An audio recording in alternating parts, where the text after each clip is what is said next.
Dr. Kathleen Olive, and welcome to Limelight Arts Travel's Art Podcast, A Closer Look. Raphael was known as a divine painter, celebrated in his own lifetime and commemorated in an extraordinary funeral at the Pantheon after his untimely death. Until the 19th century, he set the standard for Western painters. But what makes Raphael's work so unique? What stops his sentimentality from becoming saccharine, for example? And what is it in his technique, composition, and approach to colour and brushwork that would see artists emulate him for centuries? In this episode, Freya Middleton, an art historian and specialist art guide in Florence, talks to Limelight Arts Travel's Dr. Nick Gordon about the Madonna of the Goldfinch of 1507 and now in Florence's Uffizi gallery. Well, good morning, Freya, and thank you for coming in to talk to us today about this magnificent painting of Raphael's. As a place to start, would you mind describing the painting to us? Good morning, Nick. Thank you so much. It is an absolute delight to talk about masterpiece painting because there are so many things to say about this, but quite simply also it's just a delight for your eyes as well. Raphael, who was the absolute benchmark of painting for 400 years, precisely because it is so pleasing to the eye. He manages this balance between colour and form and composition and sentimentality and strength. We're looking at a Madonna and Child and John the Baptist.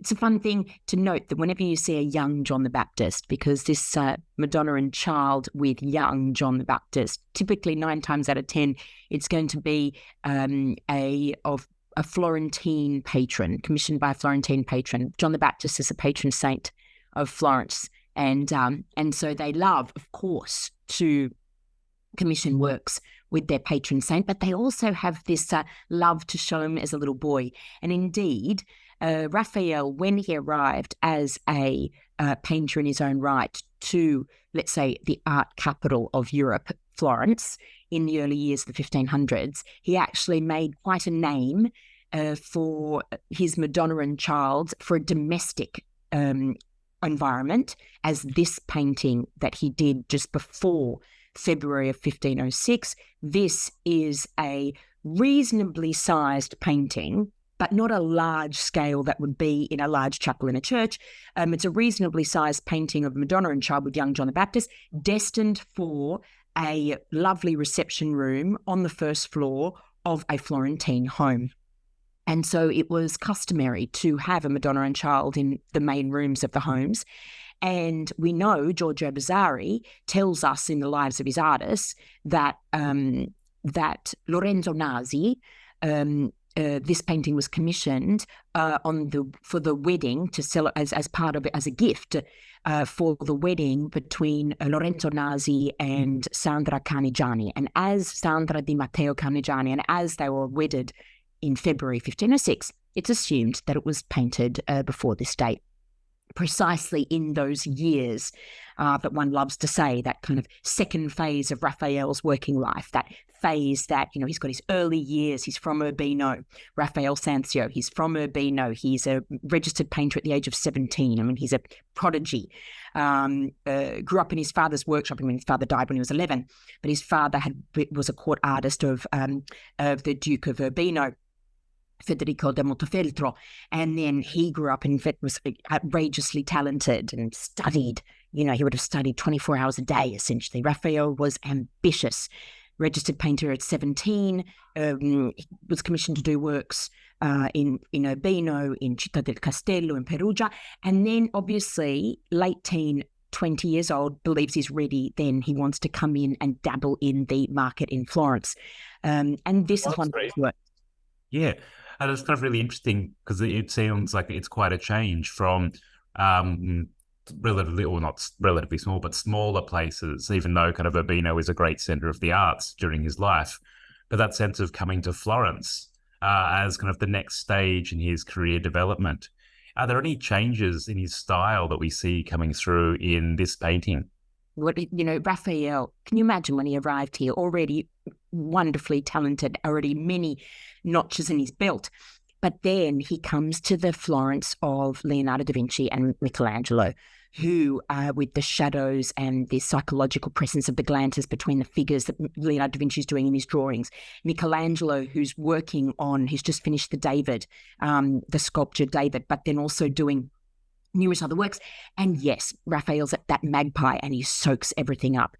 So if we look at this, the very composition, the pyramid-like composition, which creates this wonderful sense of volume and this grounding, this Madonna who's seated on a rock on the ground in nature. So let's all look at this and really kind of a high Renaissance representation. Madonna here is not shown on a throne as the Madonna of Majesty, as the Queen of Heaven. She's outside in nature, which really shows that 1500s innovation where divinity is everywhere. Here she is, the Mother Church, seated on a rock. She is, therefore referencing Peter, that first, to the rock on which I'll build my church, the Mother Church. So, and also he's got that wonderful sense of volume that he's looking at Michelangelo's work.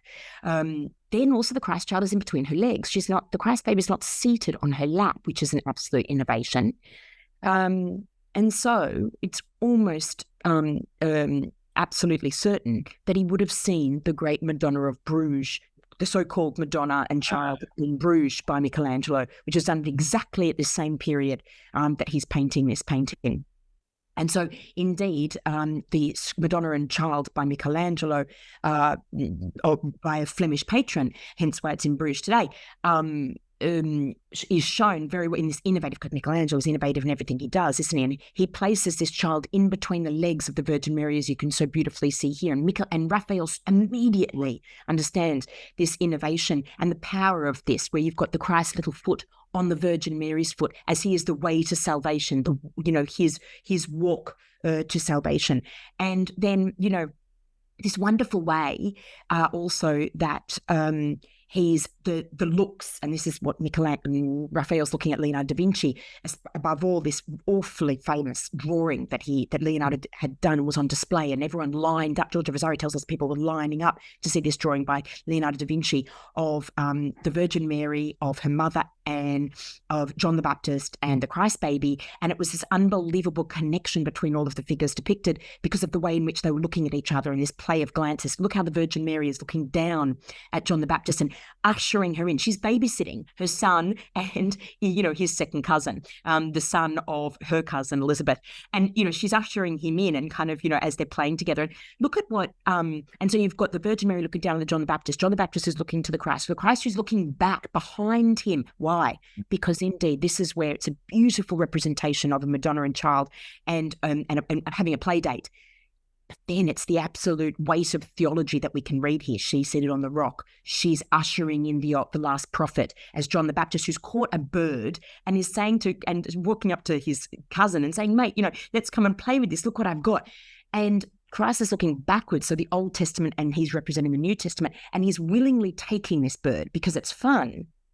But of course, this bird, which is the fulcrum center point of this painting, is absolutely a traditional a symbol of the Passion of Christ, precisely because this goldfinch, and hence why this name is called the Madonna of the Goldfinch. This goldfinch has a red mark on its just above its beak on the front of its head, and so it was taken on as a symbol of the blood from the crown of thorns. So, of course, here we have this unbelievable in the center, just below the womb as well, where God has made flesh in the baby, and then being 100% God as well, he needs to die with that symbol of death in order for the salvation of mankind. So it's all wrapped up in this exquisite painting of the Madonna, this sense of maternal love for family. It's amazing that he's able to capture so much in the composition, that things that are apparently simple can be so full of meaning.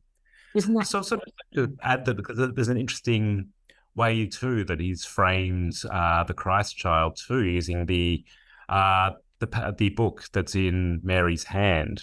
And that way it kind of gives it something that's almost flesh-toned on the other side of him, as if there's a triangle between Mary, John the Baptist, and the book, and Christ is kind of fitted in there. Oh, somehow it's quite odd.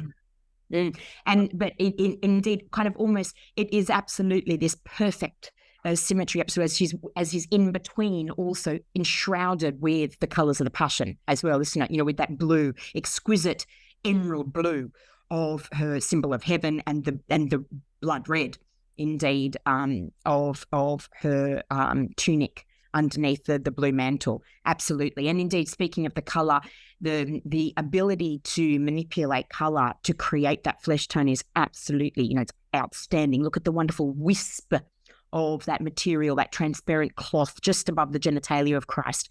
And then also the wispiness of that, little baby's hair that you've got on Christ, and the beautiful curls, as John the Baptist is slightly, but still older, of John the Baptist. And, speaking of the ability to manipulate the paint to really, and this is what he's looking at Leonardo da Vinci, to show how Leonardo da Vinci believed, that painting was that scientific art, and that absolutely on par with the liberal arts, and that you had to be a scientist, therefore, of nature in order to render it as the creator himself. So the curliness of the hair, and then the beautiful, his attribute. How do we know this is John the Baptist? Because he's wearing that camel fur, and you can really feel the fur, the tactility of the fur.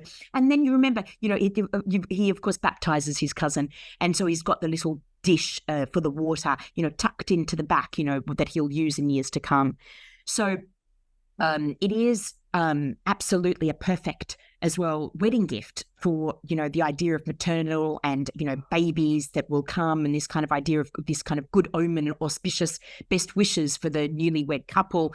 And then, so it's a lovely painting to look at of motherhood and family and so forth. But exactly as you said, the layering is absolutely exquisite. And he got so many commissions, private commissions, to do these exquisite Madonna and Childs, precisely because each one of them was slightly different and innovative, as well, with this layering and the different composition and so forth. That, of course, one-upmanship, people wanted, it was now kind of something to have in your home.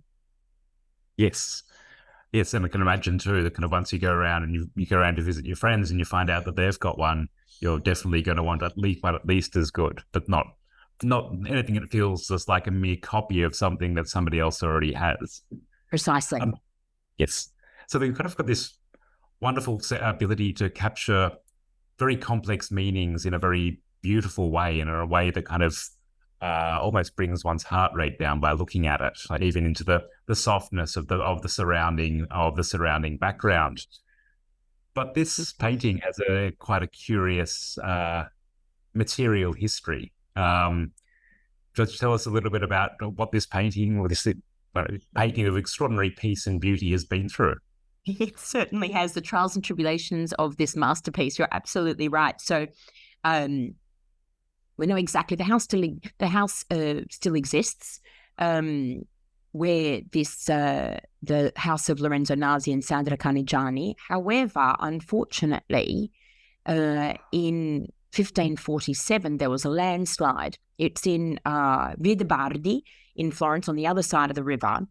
And behind, indeed, this street is the hill where, for those who know Florence, where, say, the Bardini Gardens are located. And it was prone to landslides. And indeed, there was a large one in 1547. And this painting was severely damaged and, in fact, was broken into 17 different parts.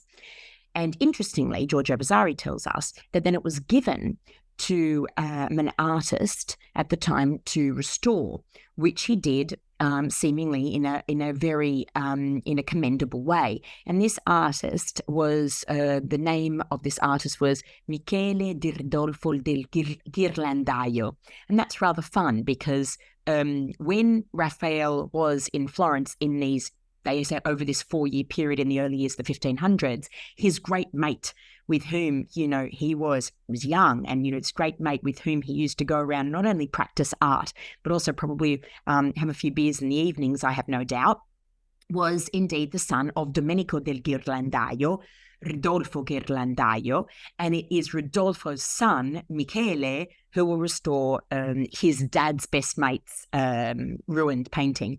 So it's rather fun, due to this still in existence today, this kind of tendency in Italy for what your father does or what your mother does, you typically take on, whether you're a taxi driver, a notary, or a painter. It still continues, it's fun, still continues today. And definitely this kind of wonderful 3 generation of painters in Florence Absolutely. So then it was, now when we see it inside the Uffizi, and it's absolutely wonderful in the recent restoration, in the recent organisation of the rooms in the Uffizi, you find this next to the only Michelangelo painting in existence, and also some other Raphaels in this room as well. And it is absolutely splendidly lit and beautifully, you really kind of, and it's unbelievably looking in all of its splendour, because it was very carefully restored and cleaned about 15 years ago by the Opificio delle Pietre Dure. So definitely now it looks absolutely wonderful, because it was quite dirty at the beginning in the 2000s, and it looks absolutely splendid. And really we understand exactly why Raphael was that benchmark, due to his incredible balance, harmonious balance and sense of unity that he managed to, by having this incredible use of colour, form, composition, emotion, and so forth.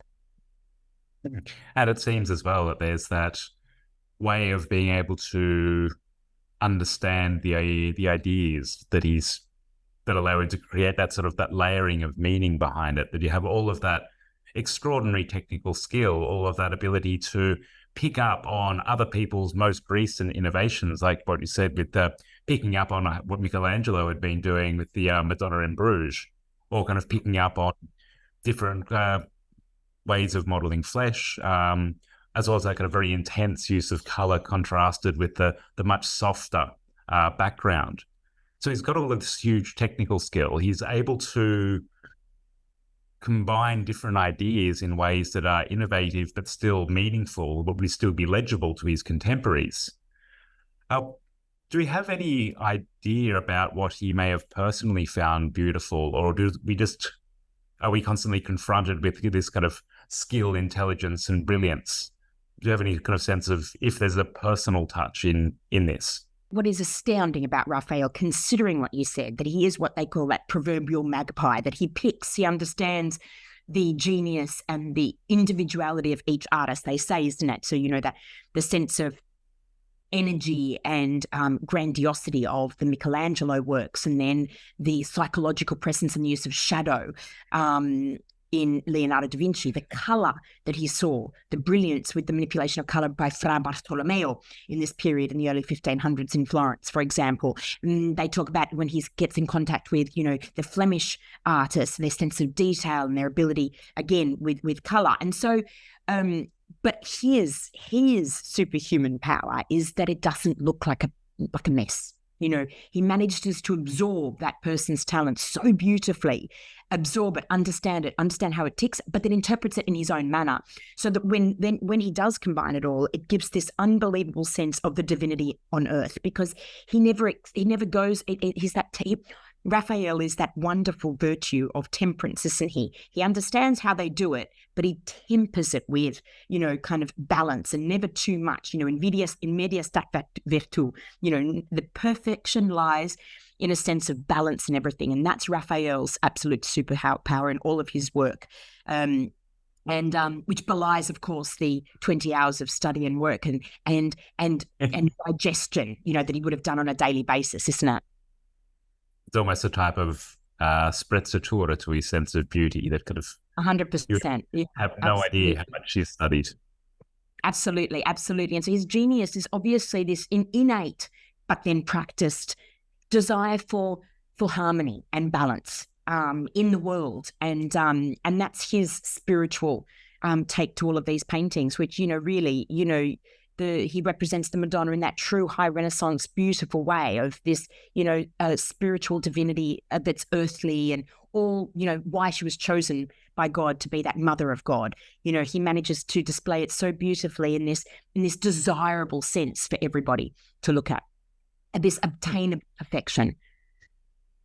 Well, thank you very much, Freya, for coming in. I think we've got a lot more about what lies behind not just this work and kind of its context and what it means, but also I think a stronger sense of how Raphael as an artist thought and approached his work, which is,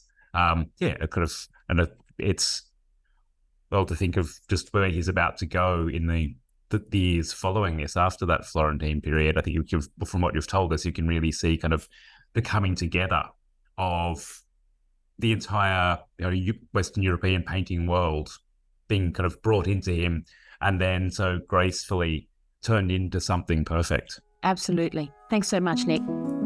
You've been listening to Limelight Arts Travels podcast, A Closer Look.